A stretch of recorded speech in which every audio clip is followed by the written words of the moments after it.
dans le prochain épisode de Demain nous appartient.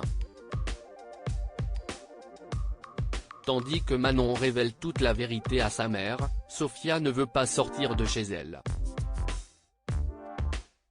Dans le même temps, Chloé et Alex testent l'autonomie.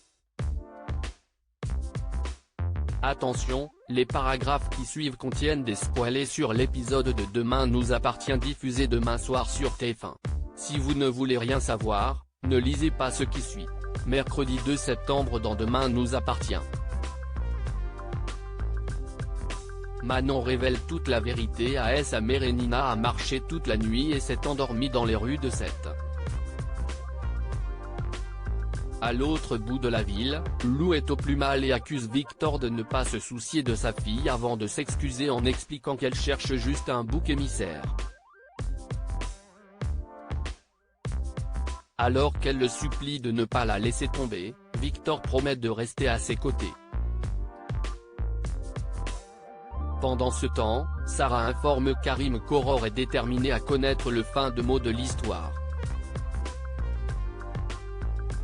Après s'être dit navré de l'avoir embarqué dans cette affaire, le policier reçoit un appel de son indique qui lui fournit les coordonnées de l'endroit où se cache Eric. Sur place, il n'y a malheureusement personne et Karim interroge la voisine. Cette dernière révèle que les anciens locataires sont partis 2 jours plus tôt et assure que la petite fille allait parfaitement bien.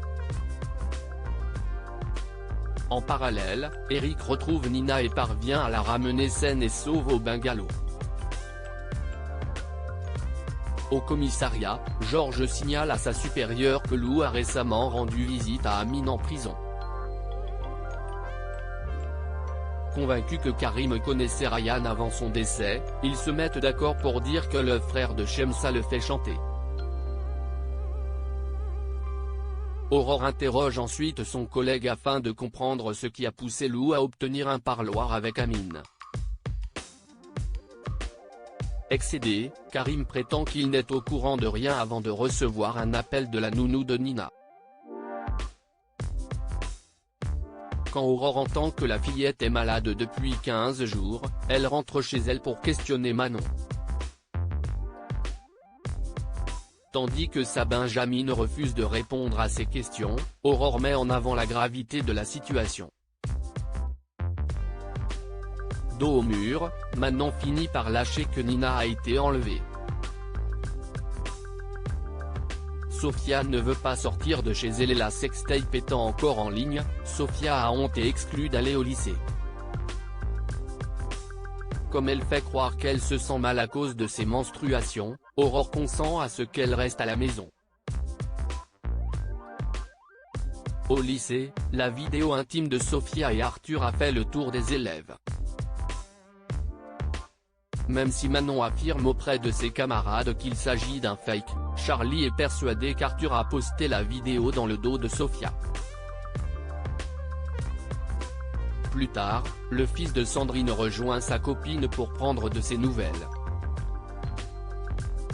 Alors qu'elle est peinée en raison des nombreux commentaires insultants à son égard, Arthur jure que la vidéo sera bientôt supprimée et que leurs camarades passeront à autre chose rapidement. Furieux de voir Sophia dans cet état, Arthur retrouve Gabriel et l'accuse d'avoir publié ces fausses images par jalousie. Lorsque l'adolescent lance qu'en réalité ils ne se sont jamais filmés en faisant l'amour, Gabriel pense au contraire que son ami n'assume pas d'avoir piégé sa copine. Chloé et Alex testent l'autonomie alors que Chloé sent sa petite fille bouger, Alex se précipite pour poser les mains sur son ventre.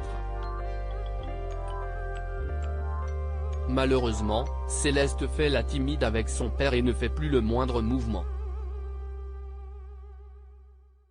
Lors d'un examen de contrôle, Amanda propose aux futurs parents de tester l'autonomie, une technique qui permet au papa de communiquer avec son bébé grâce au toucher avant l'accouchement. Devant leur enthousiasme, Amanda leur prodigue de nombreux conseils mais rien n'y fait, Céleste refuse de bouger.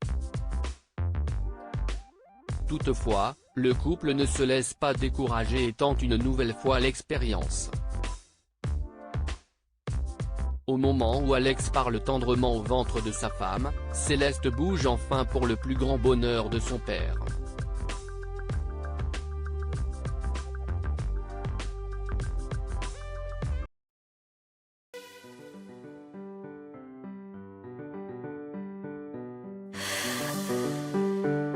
나